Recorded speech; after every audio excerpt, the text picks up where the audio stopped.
Baba Fu-kiau wrote a phenomenal little book. It's one of those big surprises come in small packages. And it's called The Congo Art of Babysitting.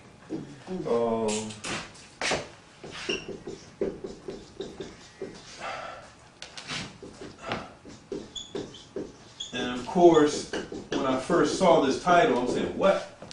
Because I'm thinking babysitting out of the Western construct. This idea is completely different than how Europeans have misconceived it to be, just like how they misconceived communism and socialism based upon the African ideal.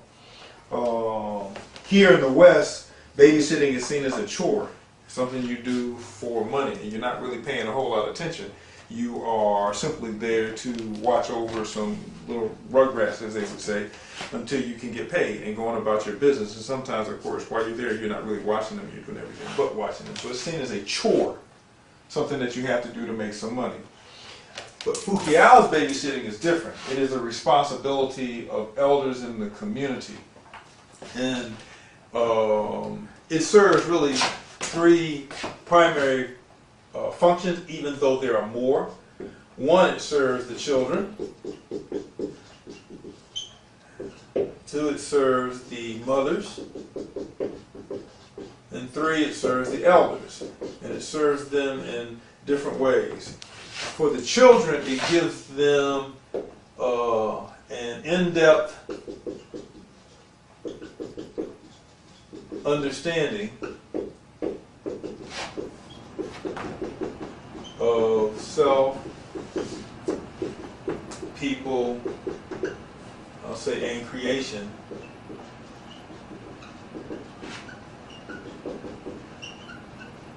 Through the, I'm making this up as I go along, eyes of experience. Okay? Somebody who knows who they are. Their grandmother, their grandfather, their great-grandfather, their great-grandmother, their great-great-grandmother, their great-great-grandfather. Somebody who knows who they are because they are them. They know the priorities of their people. They know how to teach their own children because they know what their children are supposed to be. It helps the mothers because it looses them, if that's such a word, from the, let's say, from babysitting responsibilities. It lets them go do the work that they want and need to do. It allows them to make the kind of contribution to the society that they want to. And in fact, in these societies, women make a larger economic contribution to the society than the men do. Because they don't have to worry about their children. They can go do what they need to do, whether it's for 8 hours, 10 hours, 12 hours, a week, a month, travel, what have you. They can go do what they need to do because they know that their children are in the best possible hands. Their children are in the hands of those who raised them and those who raised them. So that's something they don't even have to concern themselves about. They can focus completely and totally on their children. And for elders, it provides them with a usefulness. It takes away loneliness. The loneliness. The possible loneliness that comes with age. Because they are taking care of the babies, the children. They have a responsibility to this.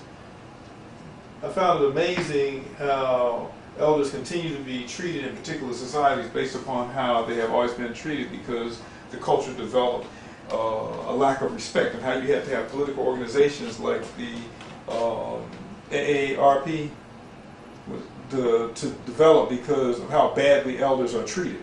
They have to politically organize in that way.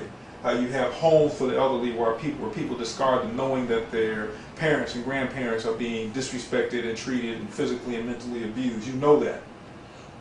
And in a situation where you're around the children constantly and around the older children, because these babysitters, the elder babysitters, are not the only babysitters there. Their older siblings are also there with the babysitters to assist them in this process. So it's almost like where you have major teachers here, master teachers here, but they can't run and chase these children.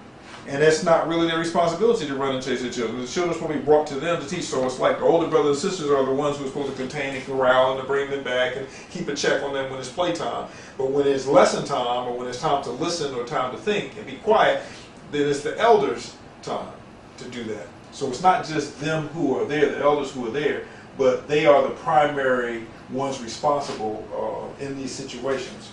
And I want to read from Fu-kiau's book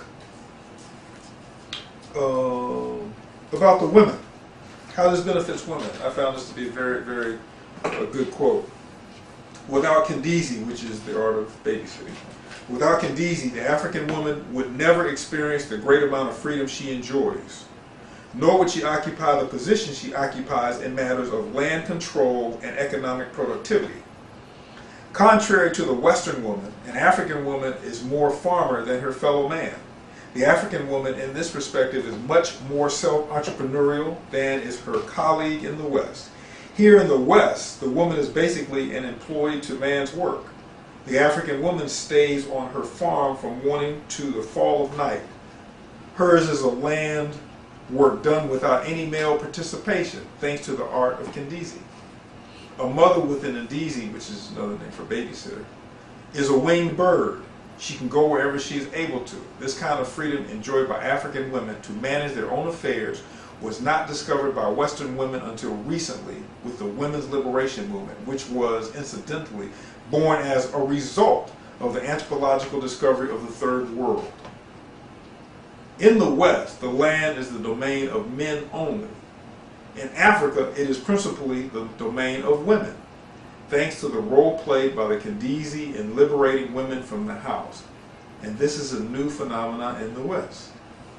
For centuries, African women were kings, and he puts that in quotes, generals, farmers, boatwomen, fisherwomen, doctors, traders, and miners in pottery fields, thanks to the earlier discovery of the Kindezi, which allowed them to be free human beings. They did not need a husband's assistance to cross a river, cross a road, or to secure their presence on the farm. To rely on the man's or husband's presence, says African women, is to give credence to the doctrine of female inferiority, the foundation of Western male chauvinism. This doctrine has been proven to atrophy the woman's potential as a mother and or in other professions within society. So the Kindezi gave women freedom to be themselves. Freedom to be themselves. And we don't want to say so that they weren't held down by children and babies, because that wouldn't be the African perspective on that. That terminology would be flawed. But it allowed them to go do what they needed to do while other responsible people in the community handled that particular responsibility. Individuals who technically weren't really doing anything at that time anyway, and considered it their responsibility to bring order, maintain order, and to pass on wisdom within the community. So what better place for an elder than to be in the presence of children? Which is a debate that's going on in this community now, in terms of bringing the elders back in contact with the children, and or bringing the children back in contact with the elders, because there's been this huge separation. So the elders aren't serving the purpose of helping to educate the children, and the children don't understand who they are because they don't have a historical or historical perspective.